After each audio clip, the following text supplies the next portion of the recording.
লক্ষ্য $100 বিলিয়ন। পশ্চিমী নিষেধাজ্ঞা আর বিশ্ব রাজনীতির টানাপোড়েনের মাঝেই কি নতুন উচ্চতায় পৌঁছবে ভারত রাশিয়ার বন্ধুত্ব? 2 দিনের বিশেষ সফরে ভারতে পা রাখলেন রাশিয়ার ডেপুটি প্রধানমন্ত্রী ডেনিস মান্তুরভ। 2রা এপ্রিল থেকে শুরু হওয়া এই সফরের মূল লক্ষ্য হল দুই দেশের অর্থনৈতিক সম্পর্কের সামগ্রিক সম্প্রসারণ।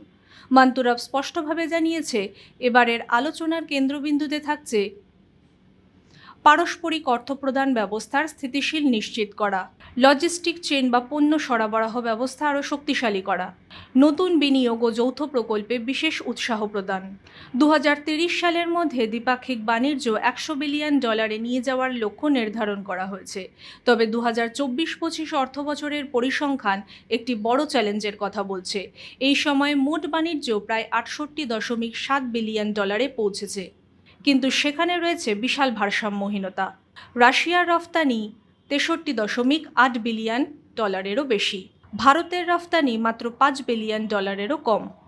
এই বিশাল পার্থক্যের প্রধান কারণ হল ভারতের বাজারে সস্তা রুশো অপরিশোধিত তেলের ব্যাপক আমদানি। ইউক্রেন যুদ্ধের আগে যে আমদানির পরিমাণ ছিল মাত্র 2.5%, 2024-25 সালে তা লাফিয়ে দাঁড়িয়েছে 35.8%। পশ্চিম এশিয়ার অস্থিরতা মোকাবিলা এবং ভারতের জ্বালানি নিরাপত্তা নিশ্চিত করতে এটি একটি বড় কৌশলগত পদক্ষেপ। ব্যুরো রিপোর্ট, মাধ্যম।